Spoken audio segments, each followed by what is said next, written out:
ये देखो, ये काली कन्या घर में आ गई और ये तर्पण की वजह से आ गई घर में तो फिल्म फेयर अवार्ड है ना, स्कैम के लिए। तो अभी आराम से बैठिए, अब हम जरा बातें कर लें। हाँ, तो दोस्तों मेरा नाम है दर्पण श्रीवास्तव और आप मेरे साथ जुड़ चुके हैं आपके अपने चैनल फिल्मी फिल्मोनिया पर। चलिए आज के मुद्दे पर बात करते हैं। तो भाई मिस्टर दर्पण श्रीवास्तव, कैसा लग रहा है ये ट्रॉफी हाथ में लेके? जितने भी लोग, मुझे लगता क्या है, मतलब जितने भी लोग इंडस्ट्री में काम करते हैं बॉलीवुड में, हम सबका शायद अल्टीमेट गोल या एक इच्छा या स्ट्रगल जो है वो इसी के लिए है कि हाँ, एक बार कभी रिकग्निशन मिले, काम को अप्रिशिएट किया जाए। और हमारे लिए तो फिल्म फेयर से बड़ा कुछ है ही नहीं। सही बात है, फिल्म फेयर से बड़ा कुछ होता ही नहीं भाई। बिल्कुल नहीं है। फिल्म फेयर अवार्ड मिल जाना मतलब अपने आप, और ये तो उपलब्धि तुमने बड़ी जल्दी हासिल कर लिया। कितने साल में? 7 साल। 7 साल में लड़के ने फिल्म फेयर अवार्ड ले लिया भाई। तो बुढ़ा हो गया, अभी तक कुछ नहीं मिला मुझे। आ जाएगा। तो ये मिला है आपको एज प्रोडक्शन डिजाइनर स्कैम के लिए, जो हंसल मेहता साहब की वेब सीरीज थी। ये किस पे आई थी ये भी बता दीजिए। ये आया था सोनी लिव पे, लास्ट ईयर का रिलीज है। अगर नहीं देखा है तो ज़रूर देखिए, बहुत इंटरेस्टिंग शो है। और हमने क्या किया है उसमें वो भी आपको समझ में आ जाएगा। So just have a look, अच्छा इंटरेस्टिंग शो है। यही आज का मुद्दा है कि समझ में आ जाएगा। तो ऐसा आप एज प्रोडक्शन डिजाइनर क्या काम होता है?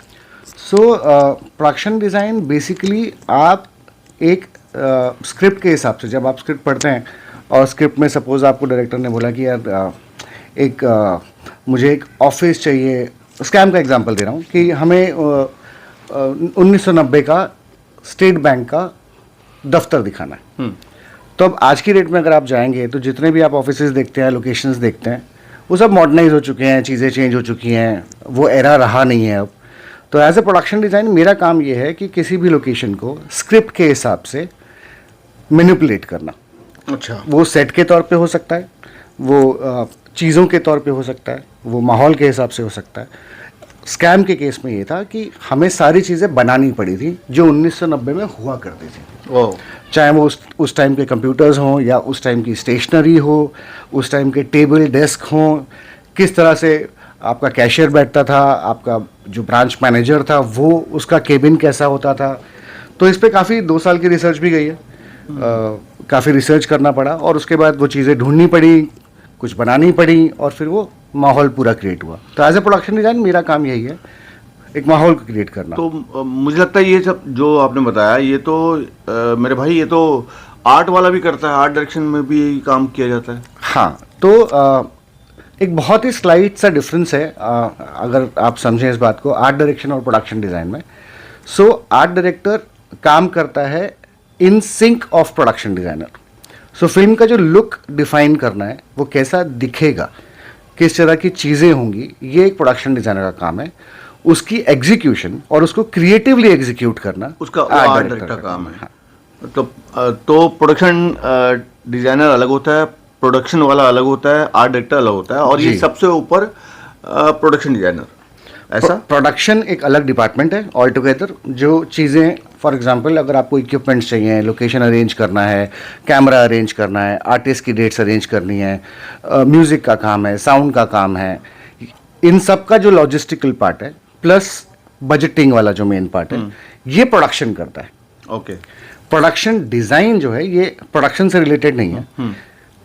इस चीज़ को जो भी फॉर एग्जांपल अगर हम किसी भी एक शो का या फिल्म की हम बात करें, उसकी जो प्रोडक्शन वैल्यू निकल कर आएगी, उसका डिज़ाइनिंग प्रोडक्शन डिज़ाइन करता है। ओके। तो जैसे एग्जांपल के तौर पे कि अगर आपने मान लीजिए एक लोकेशन है जिसकी कॉस्ट मान लीजिए 100 रुपये की है, बट अगर वो स्क्रिप्ट के हिसाब से मैच होती नहीं है और उसके लिए प्रोडक्शन के पास उतना पैसा नहीं है कि हम स्क्रिप्ट के हिसाब से मैनिपुलेट कर सकें, वो मैनिपुलेशन मेरा काम है। ओके। ताकि प्रोडक्शन भी जस्टिफाई हो जाए, स्क्रिप्ट भी जस्टिफाई हो जाए और हम एक बेहतर काम कर सकें। तो पहले आप आर्ट में थे, आर्ट डायरेक्शन में आप एज आर्ट डायरेक्टर काफ़ी का आपने काम किया, अब उसके बाद प्रोडक्शन डिजाइन में आ गए। तो दोनों में बताया अपना फ़र्क दोनों में। ये टीवी में तो मैंने सुना नहीं प्रोडक्शन डिजाइनर, मतलब मोस्टली फिल्म और वेब सीरीज में होता है, तो ऐसा क्यों कि ये टीवी में क्यों नहीं है, क्या क्या रीज़न है उसका? टीवी में जनरली जितने भी आप अगर आप शोज़ देखते हैं, जितना मुझे बहुत ज़्यादा समझ नहीं है टीवी की, बट जो मुझे मैं जानता हूँ, आपके पास एक सेट है और उसी एक सेट पे जो आपने एक सेट को डिज़ाइन कर लिया, अब आपका शो 100 एपिसोड का है, 200 एपिसोड का है, 400 एपिसोड का है, वो एक कहानी, एक परिवार, आप उसी में ये बेडरूम है, ये किचन है, ये टॉयलेट है, ये बाथरूम है, ये लिविंग रूम है, और कहानी आपकी उसी घर में घूमती रहती है। बट फिल्मों में ऐसा नहीं है। फॉर एग्जांपल अगर हम स्कैम की बात करें तो हमारे पास 125 लोकेशन थी, 126 के आसपास लोकेशंस थी, शायद ज़्यादा भी हो सकती हैं, बट रफली जो मुझे याद है 126 के आसपास लोकेशंस थी, जिनमें से कोई भी लाइव लोकेशन नहीं थी। मतलब कोई भी लोकेशन ऐसी नहीं थी जहां पे आप जाइए, शूट करिए और आ जाइए। आपने हर लोकेशन को आपको चेंज करना पड़ा था, बिकॉज हम 2020 में 19 में 1990 दिखा रहे थे। तो अगर आप सड़क पे जाएं तो गाड़ियां अलग थी, दफ्तरों में जाएं तो स्टेशनरी, कंप्यूटर्स, वो सब अलग था। इनफैक्ट अगर आप बहुत छोटी सी बात है कि कैलेंडर्स हो गए या डेट्स का जो इशू हो गया, ये अलग थी, घड़ियां अलग थी।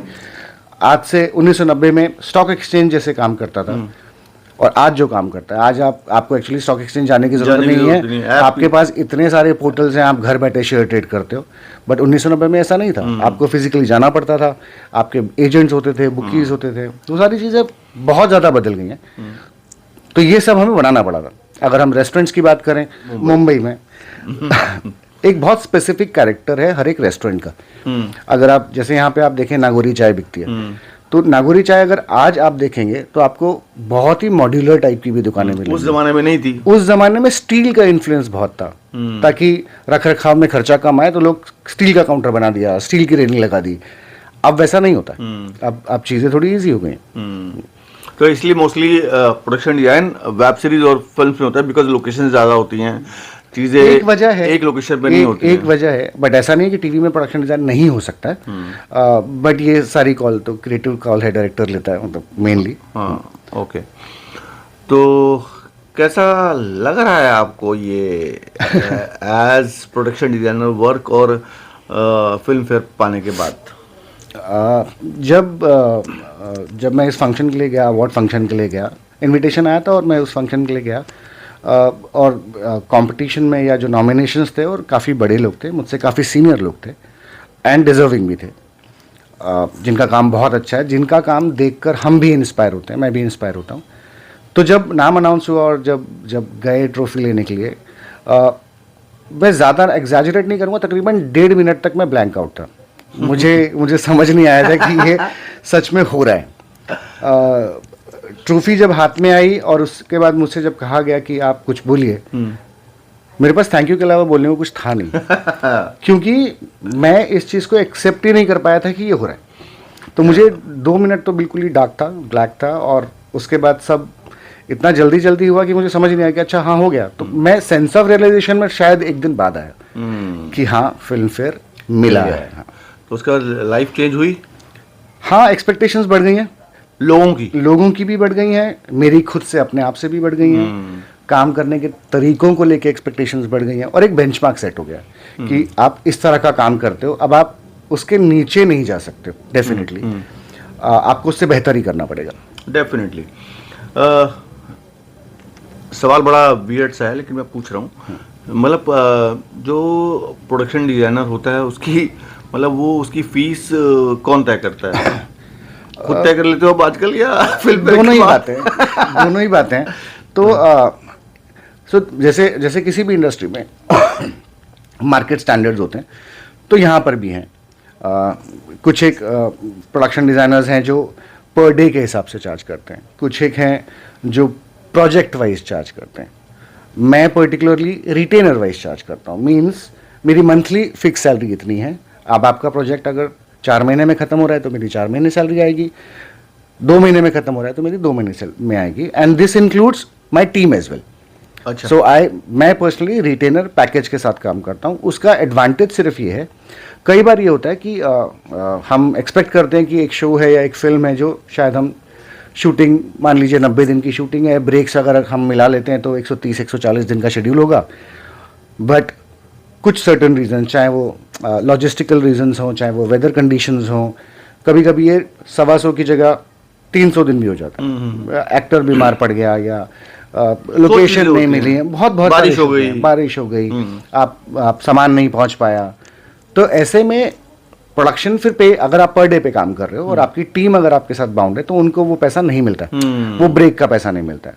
आप रिटेनर पे हो तो कम से कम सैलरी आ रही है। हाँ, क्योंकि हम जब काम करते हैं तो फॉर एग्जांपल जब मैं काम करता हूँ तो मेरी टीम और मेरे जो लेबर है, कहने में अजीब लगता है बट ये सच है कि काम करने में खुशी इसलिए होती है क्योंकि हमारी वजह से और बहुत लोगों का घर चलता है। इस वक्त टीम में कितने लोग हैं आप?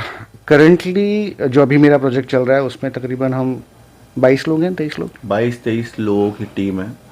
और वैसे लोगों को जो भी परिवार के लोग हैं, लोग जानते भी होंगे, फिर भी बता रहा हूँ, दर्पण और तर्पण, हम दोनों भाई हैं और दोनों ही इस इंडस्ट्री में हैं, काफ़ी सालों से हैं और अपने अपने जोन में अच्छा काम कर रहे हैं और बढ़िया काम कर रहे हैं। और अब तो और खुशी इस बात की है कि एक सपना होता है परिवार में एक फिल्म फेयर आए, एक तो आए तो शुरुआत हो गई, अब तो बहुत आएंगे अलग बात है। तो मिनिमम सैलरी कितनी होती है एक प्रोडक्शन डिजाइनर की? मिनिमम और मैक्सिमम जैसा कुछ है नहीं, फिर भी क्योंकि बच्चे इंस्पायर होते हैं इस हाँ, बात को सुन के। मतलब ऑनेस्टली ऐसा कुछ है नहीं, बट अगर मैं बोलूँ तो बहुत सारे ऐसे लोग हैं जो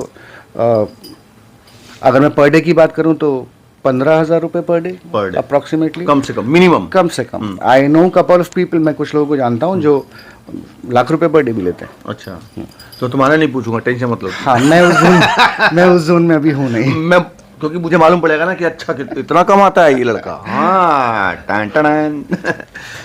तो ओवरऑल मतलब प्रोडक्शन डिजाइन जो आप कर रहे हो, तो ये तो मुझे, ये तो श्योर शॉट है कि तुम यहाँ टिकोगे, तुम आगे आगे बढ़ रहे हो। बिल्कुल। तो अब अगला प्लान क्या है?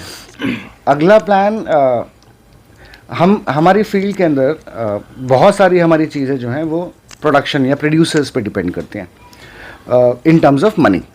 अगर हम फाइनेंशियल्स की बात करें कि किसकी कितनी सैलरी होगी, कौन कितना डिजर्विंग है, और बहुत सारी चीज़ें ऐसी हैं जो हर इंडस्ट्री में एक अच्छा पार्ट है, हर इंडस्ट्री में एक बुरा पार्ट है।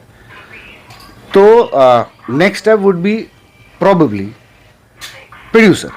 देखो, मुझे मालूम था, मैं नहीं पंगे ले रहा, वो तो आपको पता चल जाए कि क्या चल रहा है। तो कुछ चीज़ें जो हमें शिकायतें जनरली रहती हैं प्रोड्यूसर्स के साथ में या प्रोडक्शन हाउसेस के साथ में, मुझे लगता है कि मैं या मेरे जैसे और जो मेरे कलीग्स हैं या मेरे सीनियर्स हैं, ये कुछ स्टेप्स अगर लें और तो एक अच्छी एक्सरसाइज कर सकते हैं ताकि वो बुरी बातें जो हैं हम ख़त्म कर सकें।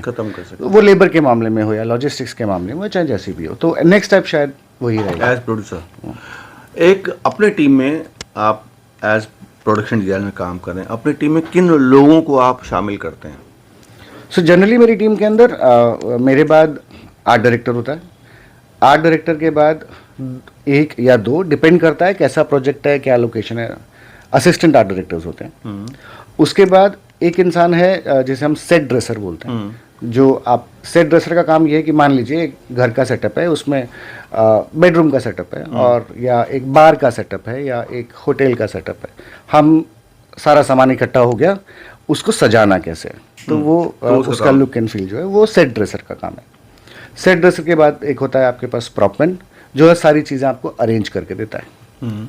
और उसके बाद आप इंटर्न्स भी रखते हो, ऐसा नहीं। इंटर्न्स में आप किन लोगों को शामिल करते हैं? इंटर्न्स में बहुत सारे बच्चे हैं जो आर्किटेक्ट पढ़ के आते हैं। मैंने आप ही के इंटरव्यू में पहले भी बोला था कि बहुत सारे बच्चे हैं जो आर्किटेक्चर पढ़ के आते हैं, या फिर जिनके पास कोई एक स्पेसिफिक स्किल सेट है, कोई अच्छी ड्राइंग करता है या कोई अच्छा आर्किटेक्चर ड्राइंग करता है, किसी को मटेरियल्स की अच्छी नॉलेज है। अभी मेरे प्रोजेक्ट के अंदर 2 इंटर्न्स हैं और उनको एक की ड्राइंग बहुत अच्छी है और एक मेहनती बहुत है और मटेरियल्स की नॉलेज बहुत अच्छी है। सो ऐसे तो इस तरह के लोग आपको चाहिए होते हैं। हाँ। तो भाई सुन लो, अगर आप में लगता है वो ऐसी कोई काबिलियत है तो मेल आईडी मिल जाएगा, आप ज़रूर तर्पण से बात करें, मिलें। और डेफिनेटली तर्पण हर मेल चेक करता है, मुझे मालूम है, क्योंकि इन्हीं में से फिल्मोनिया परिवार से एक बच्चा आया था। हाँ, पहले आप मेरे को काफ़ी मेल आपके पुराने वीडियो से भी कई लोग आते हैं, तो उसमें भी एक चीज़ मैं क्लियर कर देता हूँ कि कई बार ऐसा होता है कि हम अमेचर लेवल पे घर पे या बैठ के हमें ड्राइंग का शौक़ है और हम ये सोचते हैं कि क्योंकि मैं ड्राइंग कर लेता हूँ तो मैं आर्ट डायरेक्टर बन जाऊँगा। हाँ हाँ ये चीज़ बहुत क्लियर है कि आप चाहे आपके पास वो टैलेंट है या नहीं है, फिल्मों में काम करने का तरीका बहुत अलग है। जब भी आप आओगे तो आप कहीं पर भी, मेरे पास या कहीं और पे भी, आप एज एन इंटर्न ही आओगे और फिर आपको धीरे धीरे आपको चीज़ें सीखने मिलेंगी, समझने मिलेंगी और आप तरक्की करोगे। तो इंटर्न में पैसे मिलते हैं? बिल्कुल। मैं मेरी एक्सरसाइज बता सकता हूँ कि मैं मेरे इंटर्न्स को पैसे देता हूँ। बाकी का पता नहीं भाई, मुझे हमारा औरों मिल का जाता है। मुझे आइडिया नहीं है, बट मेरे इंटर्न्स को आई पे एंड आई पे डिसेंट। मैं बहुत ज़्यादा नहीं दे पाता हूँ, बट हाँ, मैं डिसेंट पैसे देता हूँ। कोई ऐसी बात जो कहना चाहो? हाँ, तो यही जो मैं जनरली बोल रहा हूँ कि अगर सपोज आप ड्राइंग में अच्छे हो और आप, कई बार मुझे मेल्स आते हैं फिल्म से ही आते हैं, और इस तरह के मेल्स की सर मेरी ड्राइंग अच्छी है, मुझे आर्ट डायरेक्टर बनना है। ये एक अच्छा टारगेट हो सकता है कि आपको ड्राइंग आती है और आपको आर्ट डायरेक्टर बनना है, बट ये प्रोसेस इतना सिंपल नहीं है। ये मैंने पहले भी बोला था, आपको एज एन इंटर्न आना पड़ेगा, आपको सीखना पड़ेगा।